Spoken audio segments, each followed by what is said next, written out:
Hello, नमस्ते, welcome to my channel soothing souls. कैसे हैं आप सब? होप सब खुश हैं, मस्त हैं और अपनी लाइफ में आगे बढ़ रहे हैं। तो फ्रेंड्स, आज जो ये रीडिंग करने वाले हैं उसमें हम ये चेक करेंगे कि अगर आप सेपरेशन की जो है सिचुएशन में हो, आपके रोमांटिक पार्टनर के साथ जो है अभी बिल्कुल भी कांटेक्ट नहीं है, तो इस सिचुएशन में, और काफी जैसे लगता है टाइम हो गया, तो इस सिचुएशन में आप डबल माइंडेड हो कि आपको रुकना चाहिए कि आगे मूव ऑन करना चाहिए। तो उसी के लिए ये गाइडेंस है। ये एक कलेक्टिव रीडिंग है, जनरल रीडिंग है, टाइमलेस रीडिंग है। आपके सामने जब भी आएगी तो शायद आपको उस टाइम गाइडेंस की जरूरत है। ओके, इसको हम 2 ग्रुप्स में डिवाइड करेंगे। तो सभी ज़ोडिएक साइंस को ये कवर करेगी। कुछ पर्टिकुलर ज़ोडिएक साइंस आ रहे हैं, so that I will tell you alongside. तो इसमें हम ऐसा करेंगे कि 2 ग्रुप्स हैं। अगर आपके पार्टनर, ओके माइंडेड, आपके पार्टनर का जो बर्थ मंथ है जनवरी, मार्च, मई, जुलाई, सितंबर या नवंबर है, तो ये ग्रुप नंबर 1 है। और अगर आपके partner, not yours, your partner, उनका जो बर्थ मंथ है फेब, अप्रैल, जून, अगस्त, अक्टूबर या दिसंबर है, तो ये ग्रुप नंबर 2 है। तो सबसे पहले हम ग्रुप नंबर 1 को लेते हैं। ओके, आई होप आपको ये कार्ड्स दिखाई दे रहे हैं। सो ये ग्रुप नंबर 1 है, जैन, मार्च, मई, जुलाई, सितंबर एंड नवंबर। ओके, सो हम ये देखेंगे कि आपका जो रिलेशनशिप है एक ऐसे इंसान के साथ है। अच्छा, ये जेंडर स्पेसिफिक नहीं है, तो आप जो भी मेरे व्यूअर्स ये देख रहे हैं उनके पार्टनर मेल भी हो सकते हैं, फीमेल भी हो सकते हैं। ठीक है, रिलेशनशिप भी कुछ भी हो सकता है। आप अपने हस्बैंड वाइफ के लिए, अपने क्रश के लिए, या आपका अगर आउटसाइड मैरिज रिलेशनशिप है तो उनके लिए भी आप देख सकते हैं। ठीक है, तो इसमें हम देखेंगे कि अगर आपके पार्टनर का जो बर्थ मंथ है जनवरी, मार्च, मई, जुलाई, सितंबर या नवंबर, डेट कुछ भी हो सकता है, तो ये रीडिंग जो है आपके लिए है कि आपको ऐसे इंसान के लिए रुकना चाहिए, वेट करना चाहिए या मूव ऑन कर देना चाहिए। So whether you should wait और move on. So with a very positive mindset, let's see. So the first card is fighting.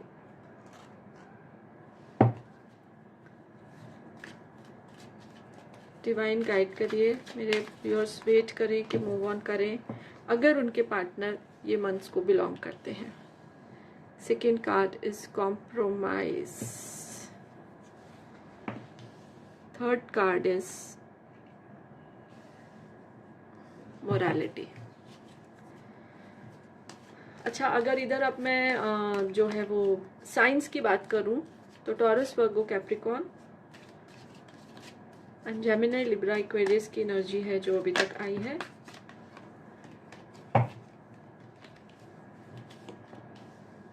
Love, major arcana.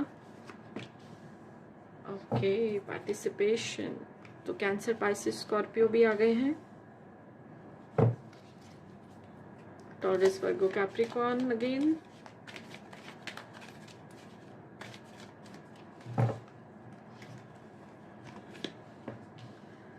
yes, ripeness again, Taurus, Virgo, Capricorn, and bottom of the deck, major arcana, nothingness।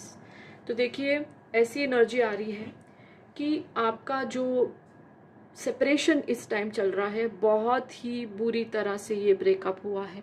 कभी कभी ऐसा होता है कि हमारा बनता नहीं है, कुछ झगड़ा होता है, हम दोनों चुप हो जाते हैं। वो भी एक रीज़न होता है सेपरेशन का, कि क्लैरिटी नहीं, कि उधर से भी चुप, इधर से भी चुप। लेकिन आपके केस में क्या हुआ है कि बहुत ज़्यादा जो है वो झगड़ा हुआ है, और रीज़न था कि शायद कोई थर्ड पर्सन जो है आपके रिश्ते में आ गया।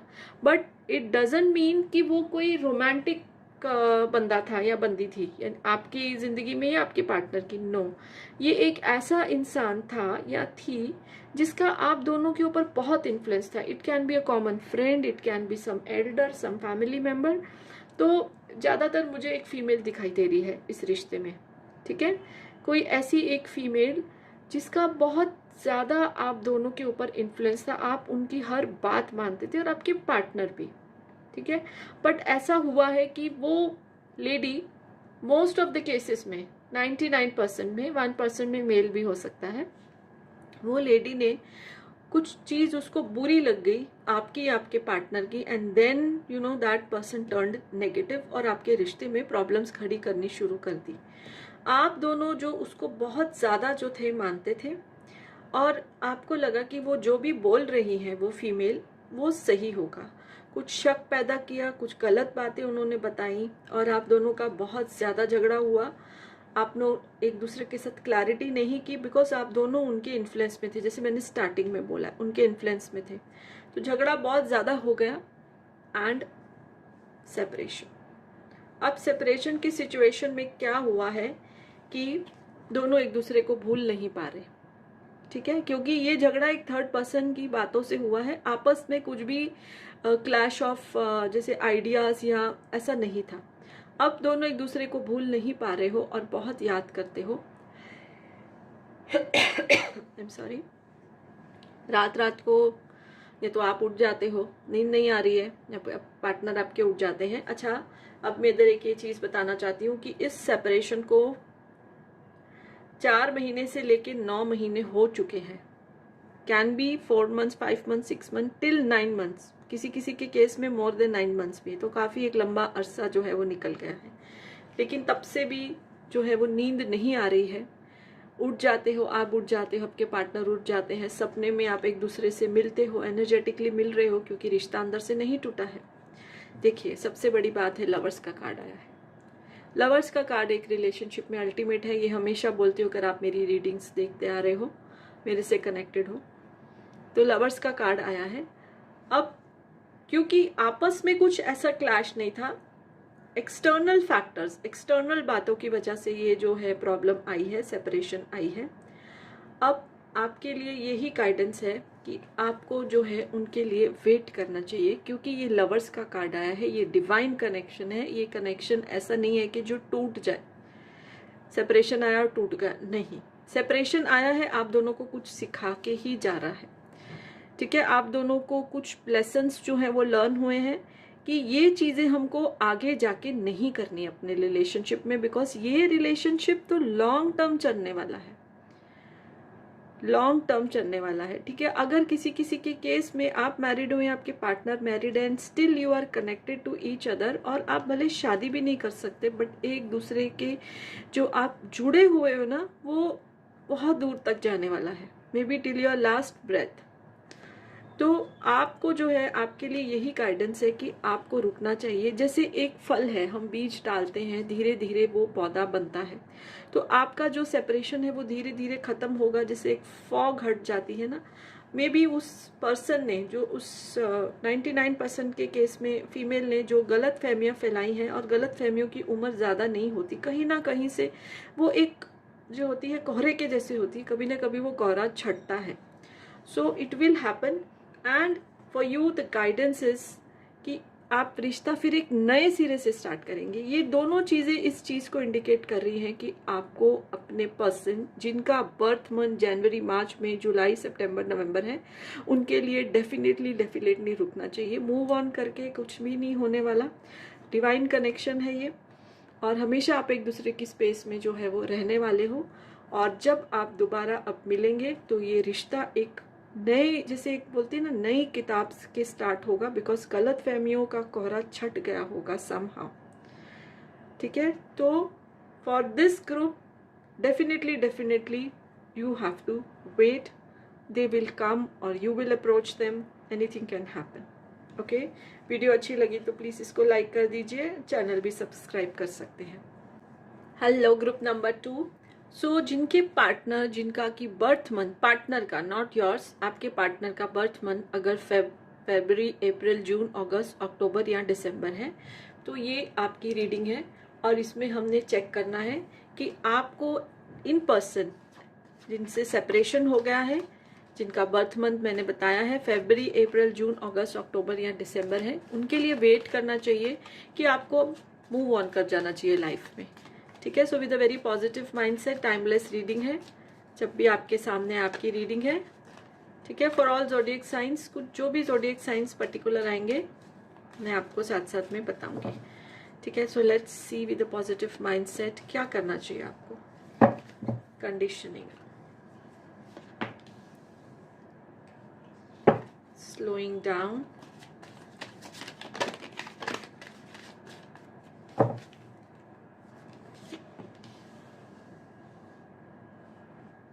Consciousness.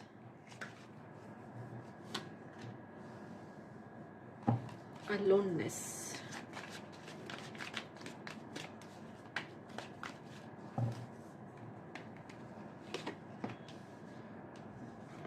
फ्लावरिंग का कार्ड आया है, प्रोजेक्शन का कार्ड आया है,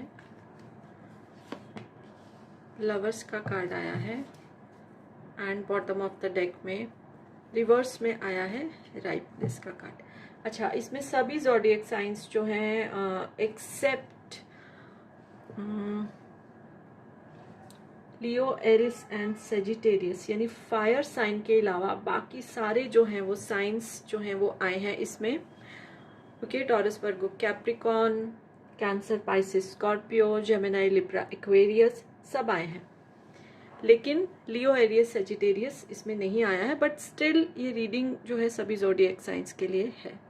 ओके, तो फ्रेंड्स आपके लिए जो ये गाइडेंस है, जो रीडिंग ये बन के आ रही है कि आपका जब रिश्ता, जब आप एक दूसरे की स्पेस में आए, जब आप एक दूसरे को मिले, तो जैसे इंस्टेंट कनेक्शन नहीं हुआ था, slowly and steadily you started liking each other. May be आप कोई पार्टी में मिले या ऑफिस में मिले या कोई किसी कॉमन फ्रेंड की आपको मिलाया, तो बड़ी धीरे धीरे जो है ये रिश्ता है वो प्रोग्रेस हुआ है। लेकिन इस रिश्ते में शुरू से ही प्रॉब्लम्स थी, या तो आपने अपने पर्सन को क्लैरिटी नहीं दी, बहुत कुछ छुपाया है, सिमिलरली आपके पर्सन ने भी जो है बहुत कुछ छुपाया है। और फ्रेंड्स, जब एक रिश्ता हम किसी के साथ बनाते हैं तो we have to be very transparent. छुपा के, और वो भी romantic relationship, I don't think it is a good thing to do. तो छुपाया बहुत गया है कुछ, दिखाया कुछ गया है। एंड मैं नहीं बोल रही आपके पर्सन ने ऐसा किया, कुछ कुछ चीज़ों में आपने भी ऐसा किया हो सकता है। और अब एक चीज़ मैं आपको बता दूं कि इस सेपरेशन को नियरली 7 to 10 मंथ्स हो चुके हैं। ठीक है, किसी किसी के शायद 10 मंथ से भी ज़्यादा हो गए, तो 7 मंथ्स तो मिनिमम हो चुके हैं, which is a very big time. और 7 महीने हो गए हैं, कोई कॉन्टैक्ट नहीं है।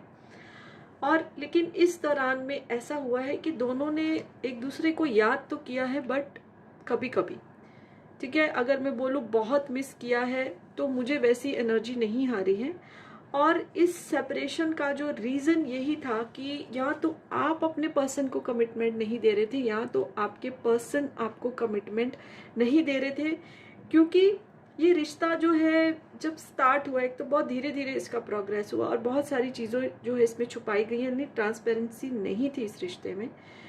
ठीक है, फिर भी डिवाइन ने जो है आपको काफ़ी समय तक एक दूसरे के साथ रखा, चांस दिया कि भाई आप दोनों अगर मिले हो तो इस रिश्ते को अच्छे मोड़ पे लेके जाओ। बट समहाउ कुछ चीज़ें आपकी तरफ से नेगेटिव थी, कुछ चीज़ें आपकी पार्टनर की तरफ से नेगेटिव थी। इसमें ऐसा नहीं आ रहा कि एक ही पार्टी को ब्लेम कर सकते हैं, दोनों की तरफ से आ रहा है, दोनों की तरफ से आ रहा है। तो you have to accept whatever is coming. लेकिन एक चीज़ तो इसमें ये हुई है कि आप दोनों, जैसे मैंने बोला 7 मंथ्स तो मिनिमम हो गए हैं, आप लोग एनर्जेटिकली ना एक दूसरे से दूर तो हो ही गए हो इस टाइम पे। थोड़ा देर आपने वेट किया, 2-3 हफ्ता या 1-1.5 महीना, 2 महीना मैक्सिमम एक वेट किया कि वो रीच आउट करेंगे। उधर उन्होंने भी वेट किया कि शायद वो आप रीच आउट करोगे, बट किसी ने नहीं किया। और आप अपनी ज़िंदगी में दोनों ही, मतलब फिजिकली एस्पेक्ट की बात करी, मूव ऑन होना शुरू हो गए, अपने कामकाज में बिजी हो गए, उसमें तरक्की करना आपने शुरू कर दिया। और ऐसे क्या हुआ कि करते करते करते एनर्जेटिकली जो है आप ना एक दूसरे से डिस्कनेक्ट हो गए हो। ठीक है, डिस्कनेक्ट आपका हो चुका है। और आप लोग जो जिस सिचुएशन में, ऐसा नहीं कि बहुत दुखी हो, रो रहे हो, एक दूसरे को याद करो, जैसे कि पिछले ग्रुप नंबर 1 के लिए आया था, तो ऐसा मुझे यहाँ पे कुछ नहीं दिखाई दे रहा। आप लोग जिसे बोलते हैं ना get on with your life, तो दोनों ने ऐसा किया है, दोनों ने। तो एनर्जेटिकली तो ये कनेक्शन जो है मुझे इतना कुछ स्ट्रांग नहीं दिखाई दे रहा है। किसी किसी के केस में हो सकता है कि थोड़ा सा जैसे प्यार बचा हो, थोड़ी चाह बची हो, बट 95% जो मुझे दिखाई दे रहा है एनर्जेटिकली आप लोगों ने मूव ऑन कर लिया। ऐसा कोई दुख भी नहीं लग रहा कि हाँ मतलब वो होना चाहिए मेरी लाइफ में या समथिंग। तो जो और एक चीज़ ये भी आ रही है कि प्रोग्रेस भी बहुत किया है। तो जैसे मतलब एक चीज़ अगर कोई हमारी लाइफ से लॉस होता है, कुछ हमको ज़्यादा अच्छा मिल जाए, तो फिर हमारा दुख जो है वो कम हो जाता है। तो ऐसा ही हुआ है आपके केस में या आपके पार्टनर के या दोनों के केस में। तो जैसे कि ईजी हो गया है मूव ऑन करना। तो इन कार्ड्स के हिसाब से तो आप लोग काफ़ी हद तक मूव ऑन कर चुके हो। तो फिर वेट का तो सवाल ही नहीं उठता है। किसी किसी के केस में ऐसा भी होगा, न्यू पार्टनर भी मिल गए होंगे उनको। So for this group the guidance is to move on. और बहुत सारे लोग जो है मतलब मन से तो मूव ऑन कर चुके हैं, और अभी उनको सामने कोई अच्छा पार्टनर आएगा तो वो नया रिश्ता भी स्टार्ट कर लेंगे। और बहुत सारे केसेस में नया रिश्ता भी स्टार्ट हो चुका है, which is okay, no problem. क्योंकि पहले भी आप लोगों ने इतना एक दूसरे को क्लैरिटी, ट्रांसपेरेंसी नहीं था रिश्ते में। तो ठीक है, एक अगर खाली होती जगह तो भर जाती, यूनिवर्स उसको भर देता है। और शायद वो अच्छा ही इंसान हो जिसके साथ आप क्लैरिटी में अपने बैलेंस करके रिश्ते को चलें। सो for this group the guidance is to move on, and many people who are watching this have already moved on. So okay, so यही था दोनों ग्रुप्स के लिए गाइडेंस। रीडिंग अच्छी लगी तो लाइक कर दीजिए, चैनल सब्सक्राइब नहीं किया तो कर सकते हैं। आपको और कैसी टॉपिक पे रीडिंग चाहिए कमेंट करके बताइए। So bye for now, blessings to you all.